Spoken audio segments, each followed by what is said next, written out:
What's going on, guys? Awesome here again, and I want to talk to you guys about the Rainbow Six Siege open beta. This beta, I think, went live. I think yesterday. I know, there was something where like Ubisoft was having some problems with it, and they delayed the beta by like a day.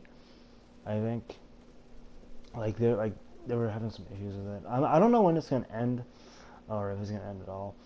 I know, but like I think it comes out a couple days from now. It comes out on December 1st, which is like a week from now, I think. So, anyways, I want to talk to you guys about the Rainbow Six Siege Open Beta and what I think of it. So right off the bat, I'm just gonna say that it's really fun, and personally, I'm excited for this game because personally it's up my alley. I like tactical shooters. The Rainbow Six Siege is very much a tactical shooter. It is not, I repeat, it is not Call of Duty. It is not Battlefield, where you can just run into a room and just gun everybody down, guns blazing, reload, and do it again. This is not that game. This is very tactical. You need to really pay attention to your surroundings. You need to use cover. One or two shots from an enemy will take you down, but also a couple of shots to an enemy can take an enemy down. So, especially with a headshot is pretty much an insta kill. So, so you really have to use cover wisely. And something I want to talk about is the operators. I haven't really been able to use a whole lot of them, but the ones I have been able to use are the recruit operator, which is basically like, the one that you get when you start the game, and thermite, which is one of the FBI SWAT operators. You can pick an operator from different special forces, from different counterterrorism units, like the FBI SWAT, the SAS, or Special Air Service, the GIGN, Spetsnaz, what are the other ones? PSG9, I think that's what it is. I think that's German. I know the GIGN is French, and the SAS is obviously the British SAS. And then obviously there's the FBI SWAT, which personally I like to play as the FBI SWAT operators for the most part, because the gun that you see me using here is probably my favorite weapon in the game. It's called the 5.56 XI. It's a really good gun. It kind of reminds me of the CZ805 from Battlefield 4. There's also the MP5, the UMP45, the G36C, the AK12, the P9 as far as the handguns go. There's the M1911, the P9. There's quite a lot of them.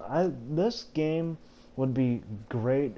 Will be great for when for like my Guns and Games series, which I think I talked about a couple videos ago, that I might bring this series back. I think I am gonna bring this series back once I do get this game. I don't have too much money right now, so I'm not gonna be able to get Rainbow Six Siege for a few weeks until after it comes out. But once I do get it, I think I will kind of revive my Guns and Games series. I say kind of just because, I say kind of just because it's not going to be like a full-time thing. It isn't going to be a super consistent thing. But I think Rainbow Six Siege will definitely be a great thing. Definitely be a great game for my Guns and Games series, because like I said, there's a lot of real guns in there, and I think there's a lot of stuff that I can do with each of the guns. There's a lot of different guns in the game, so just wanted to say that. Okay, so some of the game modes that I'm enjoying right now in Rainbow Six Siege beta. There's actually two modes. There's the multiplayer, which is like a 5v5 bomb defusal thing, kind of like Counter Strike. Um, but the other one is Terrorist Hunt, which I'm kind of playing that one the most. So, but in Terrorist Hunt, you and a couple other guys are paired up in a team against a bunch of like AI, and you have to go in there and defuse a bomb. And once you put one player has like a defusal thing, and then the player who has that defusal thing has to like put the diffuser has to arm the diffuser onto the bomb, and your team switches from the attackers to the defenders. And then you have to get there. It's like a minute. It takes like a minute to defuse the bomb, and then after that, I'm actually not sure what it is after that, because my team just keeps on getting killed after at that point, pretty much, because for some reason we all tend to stay in one room, and holy shit, did you just see that? I just walked right into that. Watch this. I just walked right into that trap. I'm still kicking myself for that. That was like I filmed that a couple hours ago. I'm still kicking myself for that. There's only a couple maps in the game right now. Those drone things, those are used by the attacking team to like go in there and like find the bomb. They use those little drone things to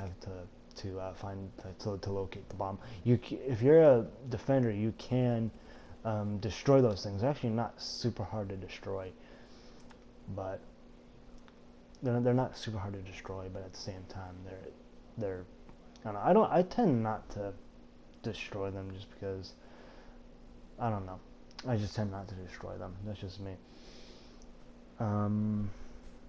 You can also like build barricades. Like you can also like barricade windows and barricade walls and things like that, which can be pretty useful, though you are limited. I think you only have like 1 or 2 actual barricades that each player can use. You don't. I don't know. It is kind of limited, but you can, and like how many areas you can barricade all at once, like per player. But you can definitely barricade a lot of doors.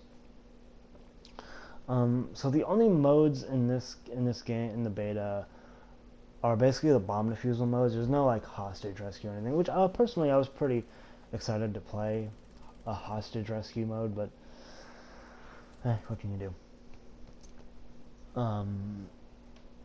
This is also something I also want to mention is that the graphics in this game are really good. The graphics in this game are really awesome. They definitely look next gen, which I think is awesome, because I want fucking next gen graphics, and like ever since these new consoles came out, it's just like not really too many genuine next gen games. I'm not saying this is a genuine next gen game. I mean, it kind of is, because all the graphics and destruction and things like that. Which destruction, I'll get to that in a minute. But the game genuinely looks next gen. Also, Star Wars Battlefront is probably the other game that looks next gen. Anyways, so something I want to talk about. Another thing I want to talk about is the destruction. Like those barricades, you can actually, as the attackers, go up to those barricades, and if you melee them, you can like knock a hole into them, and you can actually shoot into that hole, into that like broken part, and engage your enemies. And if there's no enemies, you can continue just breaking down the barricades, and then you can just walk in. And then you can just walk in. I generally use that. There's something I like to do, especially in the terrorist hunt mode, is I like to rappel on the walls. Like you can actually like throw like a grappling hook to like the top of a building, and you can actually walk on that wall. And it's actually really cool, like breaking into a barricaded window and like shooting into that barricaded window, under that broken barricaded window. You know, when you're walking on a wall, though you are very exposed, though you are incredibly exposed, it's really fun though. But yeah, you are incredibly exposed. And anything else I wanted to talk about? I talked about the destruction, I talked about the graphics, I talked about all the guns in there, the operators. To finish up, basically, this is a game, like I said, to kind of repeat what I said at the beginning of the video, this game is definitely up my alley. Like I said, I'm really into like tactical shooters, and I play PC games like Insurgency and Red Orchestra and tactical things like that, especially Insurgency. That's probably that's probably my biggest example, because like it's very close knit and kind of things like that. Red Orchestra Rising Storm is more of like big open battle type thing. So yeah, this is definitely up my alley. I'm really enjoying this beta so far, and I can't wait to get my hands on the full release, because this game has just been really fun so far. And I hope you guys are excited for it too. I will be doing videos for this game once I do get my hands on the full release, whenever that is. Can't tell you when that is, because I don't know. But I will be doing guns and games for it. I probably will be doing some other stuff. So yeah, those are my thoughts on the Rainbow Six Siege open beta. I'm really enjoying it. I'm really pleased with the quality of it, and just it's really fun. Because I warn you, if you're not into tactical shooters, don't play this, because you're gonna get frustrated. Because it's like if you're not into tactical shooters, where you have to like take your time and like really plan out all your moves and all your stuff, I don't recommend this game to you, because you're gonna get frustrated. You're just gonna get slaughtered if you just run into a wall. Because if you just run into a room and just try to blow shit up, if it's Call of Duty. But anyways, if you're into tactical shooters, absolutely recommend it. Really fun, even on PS4. Oh, there's something else I also wanted to mention. I'm having a lot of connection problems, like disconnecting from hosts and things like that. That's something that those are problems that other people have had. I know other people have had those problems. I know I'm having that problem. It's just a really fucking frustrating thing to deal with. And that's it. Later today, I will be doing my Star Wars Battlefront multiplayer impressions video. So stay tuned for that. And I'm signing out. I'll see you guys in the next video. See ya.